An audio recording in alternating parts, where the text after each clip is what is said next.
Dan kita ke informasi lain, Saudara. Politisi senior Arsul Sani dilantik sebagai Hakim Mahkamah Konstitusi di Istana Negara pada hari ini.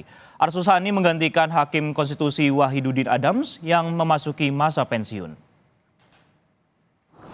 Bahwa saya akan memenuhi kewajiban Hakim Konstitusi dengan sebaik-baiknya dan seadil-adilnya. Arsul Sani mengucap sumpah jabatan sebagai Hakim MK di hadapan Presiden Joko Widodo di Istana Negara pada Kamis pagi. Usai mengucap sumpah jabatan, Arsul Sani kemudian menandatangani berita acara yang juga ditandatangani oleh Presiden. Arsul Sani menggantikan Hakim Konstitusi Wahidudin Adams yang memasuki usia 70 tahun pada 17 Januari 2024. Arsul Sani, usia 60 tahun, juga merupakan lulusan S1 Fakultas Hukum Universitas Indonesia pada tahun 1987.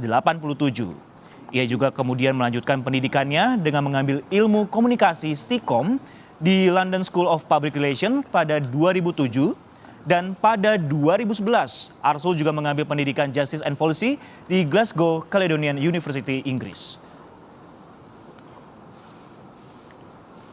Sebelumnya pada rapat paripurna ke-7 DPR pada Oktober 2023 lalu menyetujui hasil fit and proper test Arsul Sani sebagai calon Hakim Konstitusi tahun 2024 atas usulan DPR.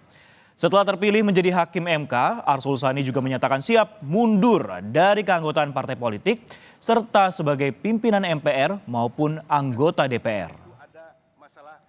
Sudah ada jurnalis Kompas TV Alfania Rizky di Istana Negara Jakarta. Alfa, selamat siang.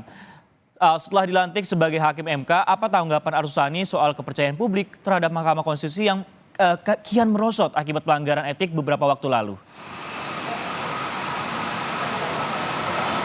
Selamat siang Francisco dan juga saudara. Terkait dengan kepercayaan publik terhadap Mahkamah Konstitusi, ini menjadi bahasan utama dari Hakim Konstitusi Arsul Sani ketika tadi kami awak media mencoba bertanya beberapa hal. Ia berbicara soal imparsial, berbicara soal independensi dan juga netralitas Hakim Konstitusi yang juga menjadi pertanyaan publik pasca putusan MK terkait dengan batas usia Capres-Cawapres yang kala itu dipimpin oleh atau diketuai oleh Anwar Usman. Tadi juga Anwar Usman, mantan ketua MK, hadir mengikuti jalannya pengambilan sumpah terhadap Arsul Sani. Arsul Sani menyebut bahwa ia mengedepankan bagaimana mengembalikan marwah dari Mahkamah Konstitusi, mengembalikan kepercayaan publik Mahkamah Konstitusi karena menjadi modal utama bagi Mahkamah Konstitusi untuk bisa menjalankan tugas-tugasnya. Ia meyakini Mahkamah Konstitusi bisa kembali bangkit seperti Polri ketika saat itu menangani atau ditempa kasus Verdi Sambo.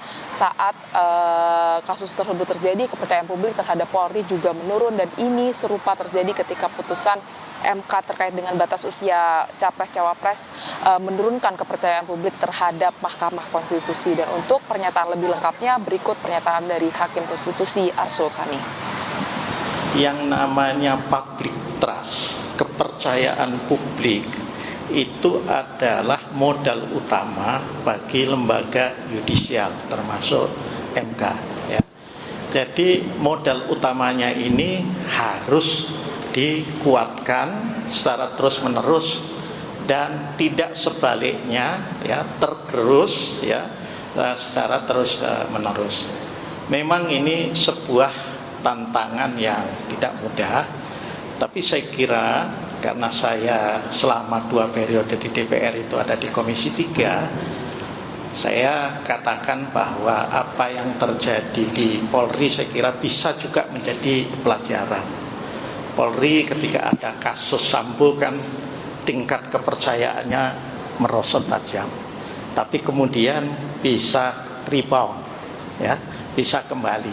Saya yakin dengan semangat kebersamaan, kekompakan para yang mulia Hakim Mahkamah Konstitusi di bawah pimpinan yang mulia Dr. Soehartoyo.